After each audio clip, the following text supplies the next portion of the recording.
से आती नदी की आवाज और धीमी सी घंटी। टन, कुछ सेकंड सन्नाटा, फिर टन, आवाज फिर आती है, लेकिन इस बार पहले से कुछ ज्यादा करीब। हल्की सी हवा। रात के करीब 2 बजे हैं। गढ़मुक्तेश्वर का एक पुराना घाट। गंगा बिल्कुल शांत दिखाई दे रही है। किनारे पर कुछ बुझी हुई लकड़ियां, दूर एक मंदिर की धुंधली परछाई और घाट की सीढ़ियों पर पानी की लहरें धीरे धीरे आकर लौट रही हैं। सब कुछ शांत है, इतना शांत कि अगर कोई आपके पीछे खड़ा होकर सांस भी ले तो शायद आपको सुनाई दे जाए। और तभी पीछे से किसी के कदमों की आवाज आती है। छप, एक कदम, फिर दूसरा कदम, छप। आप रुक जाते हैं, आवाज भी रुक जाती है और आप आगे बढ़ते हैं। आवाज फिर शुरू हो जाती है। छप छप छप। अब आपके सामने सिर्फ 2 रास्ते हैं, आगे गंगा या पीछे मुड़कर देखना। लेकिन स्थानीय लोगों की एक पुरानी मान्यता है, रात के उस सन्नाटे में पीछे मुड़कर नहीं देखना चाहिए। क्यों? क्या गंगा के इस प्राचीन शहर से जुड़ी कोई ऐसी कहानी है जिसे लोग आज भी रात के अंधेरे में याद करना पसंद नहीं करते?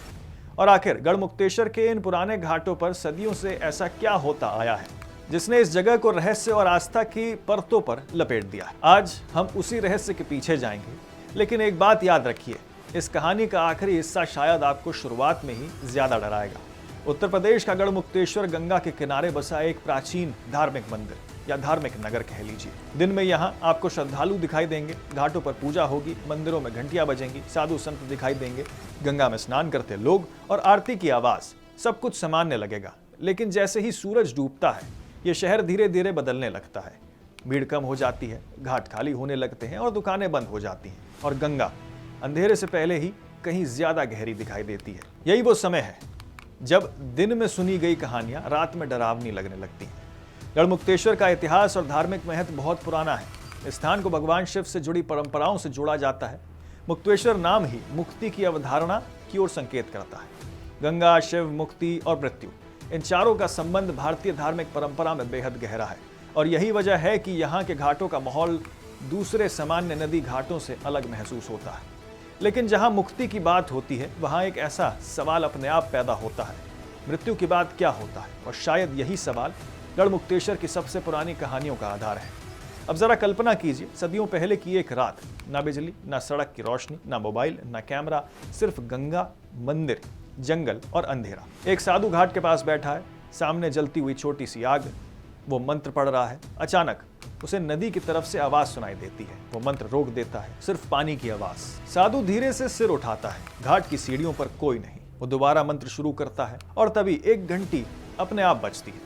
साधु चुप हो जाता है क्योंकि मंदिर का दरवाजा बंद है और हवा भी नहीं चल रही है। अब सवाल है, घंटी किसने बजाई? यहीं पर कहानी का सबसे अहम हिस्सा आता है। क्या यह वास्तव में कोई अलौकिक घटना थी या फिर रात के घाट पर आवाज का भ्रम? गंगा के किनारे ध्वनि बहुत दूर तक जा सकती है। दूसरे घाट से आती आवाज कई बार बिल्कुल पास से आती भी महसूस हो सकती है। हवा, पानी, मंदिर की घंटियां, लकड़ियों की आवाज, इन सब का मिश्रण रात में दिमाग को भ्रमित कर सकता है। लेकिन मान लीजिए उस साधु ने सच में कुछ ऐसा सुना था जिसका कारण वो समझ नहीं पाया, तो क्या उसने अगली सुबह किसी को बताया होगा या वो कहानी अपने साथ लेकर चला गया होगा? गढ़मुक्तेश्वर की धार्मिक पहचान का एक महत्वपूर्ण हिस्सा गंगा से जुड़ी आस्था है। हिंदू परंपरा में गंगा को मोक्षदायिनी माना जाता है, इसलिए यहाँ मृत्यु और अंतिम संस्कार से जुड़ी धार्मिक परंपराएं भी इस क्षेत्र की स्मृति का हिस्सा हैं। और यहीं से कहानी को और गंभीर हो जाती है, क्योंकि रात में खाली घाट पर, जहाँ दिन में हजारों लोग आस्था के साथ आते हैं, वहीं रात में वही घाट एक बिल्कुल अलग दुनिया जैसा महसूस होता है। जलती हुई चिता की आखिरी रोशनी, गंगा की काली लहरें, धुएं की गंध और दूर मंदिर से आती घंटी। अब अगर अचानक आपके पीछे किसी के चलने की आवाज सुनाई दे तो क्या आप पीछे मुड़ेंगे? मान लीजिए आप घाट की आखिरी सीढ़ी पर बैठे हैं, सामने गंगा है, अचानक पीछे से आवाज आती है। कौन है? आप पलटते हैं, कोई नहीं। आप फिर नदी की तरफ देखते हैं। कुछ सेकंड बाद उसी आवाज का एहसास फिर होता है, लेकिन इस बार वो आवाज आपके पीछे से नहीं, गंगा की तरफ से आती दिखाई देती है। आप खड़े होते हैं, पानी बिल्कुल शांत है, लेकिन नदी के बीच कुछ हिलता हुआ दिखाई दे रहा है। आप ध्यान से देखते हैं, एक परछाई धीरे धीरे आपकी तरफ आती हुई। आप एक कदम पीछे हटते हैं, परछाई रुक जाती है, फिर गायब। क्या आपने सचमुच कुछ देखा या अंधेरे ने आंखों के साथ खेल किया? यही कहानी एक अलग मोड़ लेती है, क्योंकि पुराने धार्मिक स्थानों के आसपास ऐसी कहानियां अक्सर पीढ़ियों से चली आती हैं।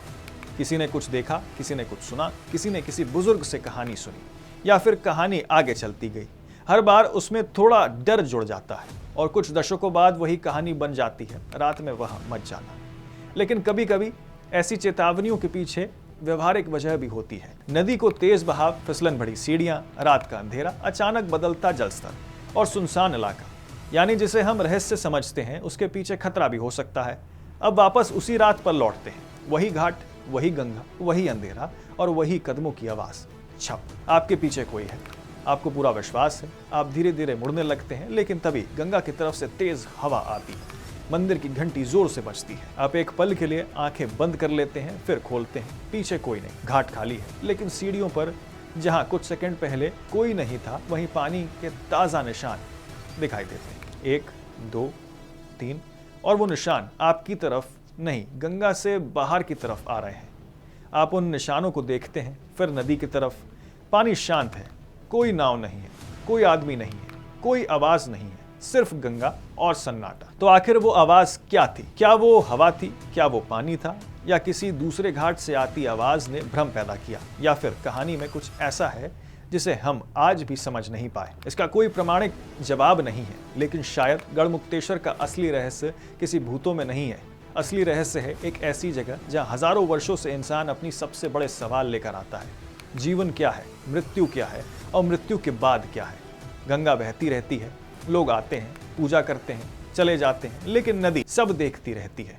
शायद इसी वजह से रात के गढ़मुक्तेश्वर में जब गंगा की लहरें घाट की सीढ़ियों से टकराती हैं, तो ऐसा लगता है जैसे पानी कुछ कह रहा है। और अगर कभी रात के अंधेरे में आपको अपने पीछे कदमों की आवाज़ सुनाई दे, तो याद रखिए, हर आवाज़ के पीछे भूत नहीं होता, लेकिन हर आवाज़ को अनदेखा करना भी समझदारी नहीं होती, क्योंकि हो सकता है आपके पीछे कोई इंसान हो, या फिर हवा, या फिर कुछ ऐसा जिसका जवाब आपके पास ना हो।